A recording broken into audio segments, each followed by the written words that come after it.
आज आम बनवा बंधाकोबी कटलेट। तो मुझे बंधाकोबी काटी काटी पूरा पीस पीस कर देछि। तादरे छोटे छोटे पीस करके मु गाजर पकई देछि। एबे से पकईदे मीट मसला जी मीट मसला दरकार।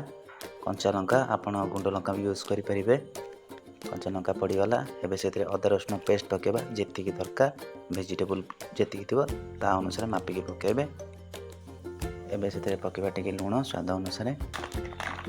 एबे से पकईदे आम कॉर्नफ्लावर को। कॉर्नफ्लावर कम पकेबे, मैदा अधिक पकेबे। एबे पड़ला हमर मैदा। कॉर्नफ्लावर कम पकेबे, मैदा टी अधिक हम। अधिक पड़गला हमर मैदा। एबे से फूड कलर पकईदबा। कलर आसले भल देखा। कटलेट होचे हमर कोबी कटलेट। पानी बहुत कम पकेबे, मापिकी पकेबे। तापर दरकार हेले पानी पकई चकुड़े। एबे चकुड़ी दबा हम कोबीटा को। चकुड़ी देला पर एमती देखा देखुं केमती होती काटलिया काटलिया एमती काटलिया काटलिया करेंगे। गोल गोल कर छाणिबे, बेसी पानी देवेनी। एमती काटलो काटलो हम। एबे बसईदबा आमर कढ़ी को तेल पकईदबा। तेल तो गरम हो गलानी। एबे गोटे गोटे छाणीदबा आम एमती गुला गुला करके कोबीटा को सब गुड़ा छाणीदबा।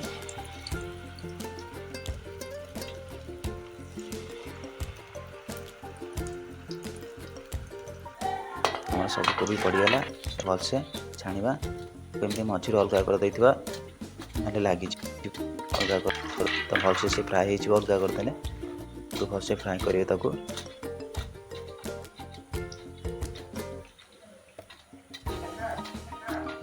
एबे हमर रेडी हो गलानी कटलेटटा कोबी कटलेट। एबे ताको काढ़ी देबा। तापर खाइबा। देखुन तो केते सुंदर देखा होउची।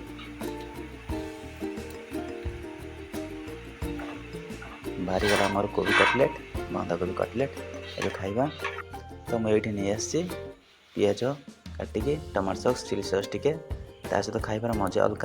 पूरा बजार जमी खाऊँ ताठू भी बेसी टेस्टी लगे। तो केमती कली आपको देखईदेली। एबे मु जाऊँगी।